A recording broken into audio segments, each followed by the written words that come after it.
Dates, chocolates, bananas, chia seeds, milk, water, honey.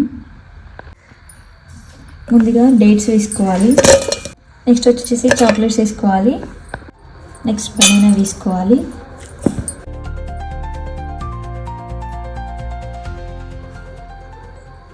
Next honey వేసుకోవాలి. తర్వాత cup of milk, వచ్చేసి half spoon chia seeds. Next వచ్చేసి స్మూత్గా blend చేసుకోవాలి. Smooth అయ్యాక కప్ ఆఫ్ వాటర్ వేసుకోవాలి. మళ్ళీ బ్లెండ్ కొట్టుకోవాలి. ఇలా గ్లాస్లో సర్వ్ చేసుకోవాలి. Banana milk shake ready.